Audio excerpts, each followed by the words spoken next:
Now, I don't exaggerate when I say that Inti Create makes some of the best 2D sprite art in the industry, and Mighty Gunvolt Burst is no exception.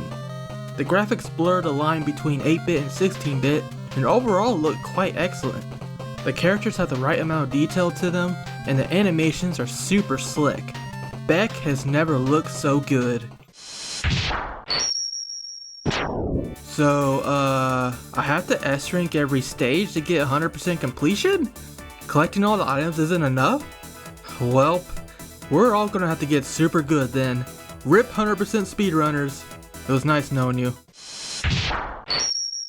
The customization system has a host of options allowing you to make all sorts of neat little custom shots to play around with. You can literally spend quite a bit of time tweaking every little detail to your heart's content, and the test mode smartly allows you to, well, test your weapon without having to leave the menu. Speaking of customization, I like that they added spread shots and cluster shots here, but why can't we rapid fire with it?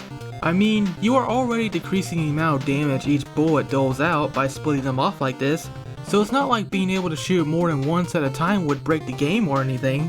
As it is, you're better off sticking to single shots and using the reflect trajectory or the directional fire option with Beck, so you can still hit targets not in front of you while dealing more damage per second. Spread shots are practically useless unless you are firing at point blank range, which defeats the whole point of firing in all directions, to be honest. And there's more little nitpicky things that you can find too, because on the surface, the customization is great and you can do some unique things with it, but when you get down and dirty with it, you start to realize it's not the most flexible thing ever.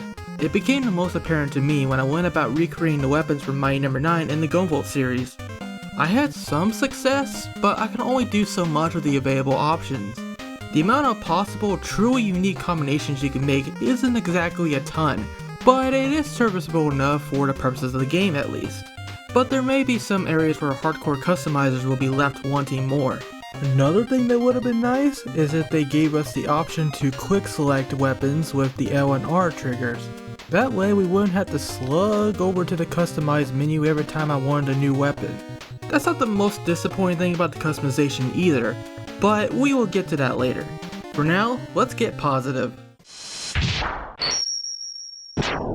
I have to admire what they are doing to make this game more accessible to the casual players and the kiddos. There are no game overs, so you won't have to feel the frustration of having to do a stage over again because you can't beat that boss or get past that one devious section. Even the game's namesake, the burst combo system, is fairly lenient compared to Inti Create's past score systems. All you have to do is keep defeating enemies up close and personal. Even if you take damage or a long time passes, you won't lose that combo. Making the food edible to recover your health at the cost of not being able to cash them in for points at the end of the level is a nice risk versus reward system as well. You know, Inti, Teseo's stage music from Gunvolt 2 isn't necessarily a bad song, but it's no Dr. Wily's stage from Mega Man 2.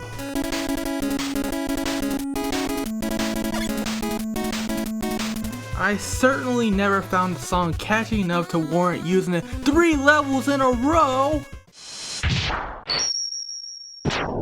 So Mighty No. 9 had its secret pathways and rooms here and there, but the items you found were usually just lives or health. Nothing really special to go out of your way for. However, in Mighty Gunvolt Burst, you can find some really useful stuff such as modules that unlock customization options to make your shots and your character more powerful, and pixel stickers that are not only fun to look at, but you can use them as your weapon icons or your avatar. It's nice to be able to find some secrets that are actually worth it in Mega Man-like game again. It brings back some good old memories of finding hard tanks, sub-tanks, weapon tanks, and light capsules in Mega Man X.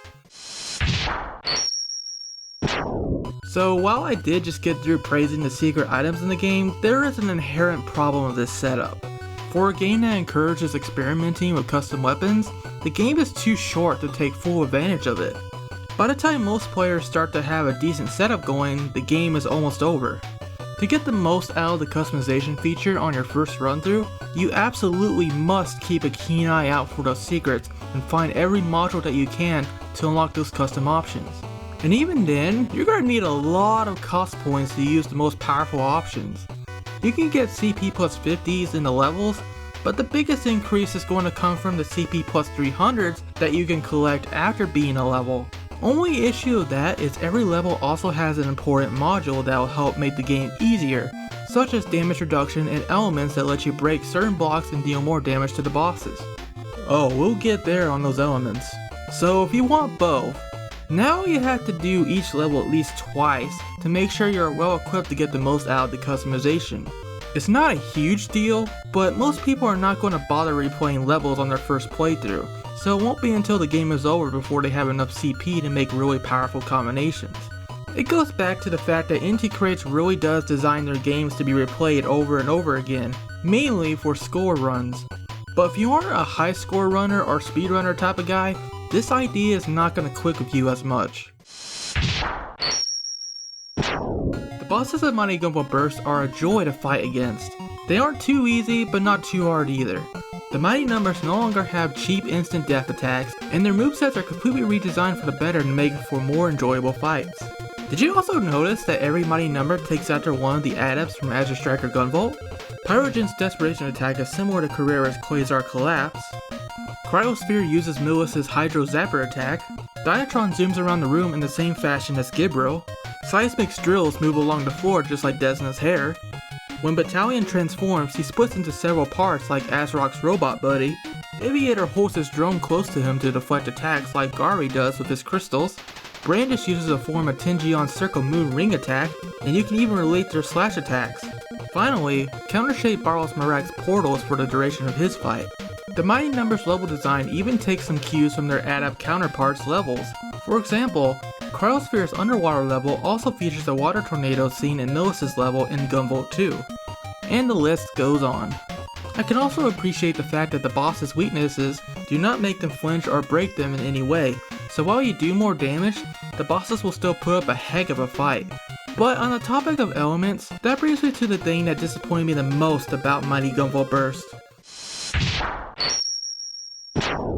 The elemental system is so lackluster. Let's explain the basics first.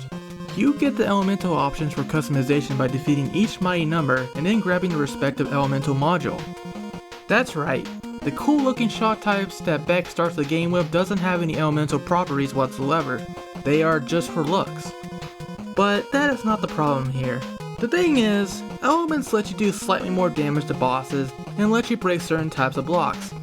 But that's it. You'll never be able to freeze, burn, or shock an enemy, and therein lies the huge missed opportunity.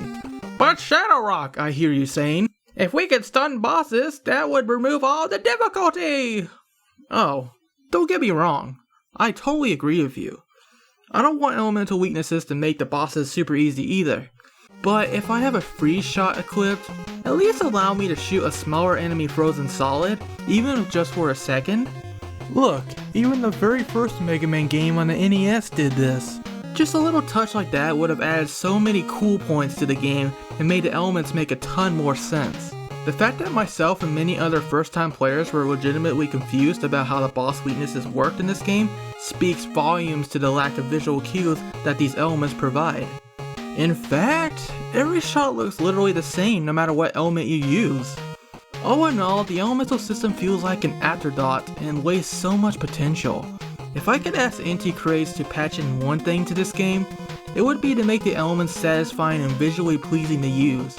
But if not, I definitely want to see this expanded upon if they do make a new entry.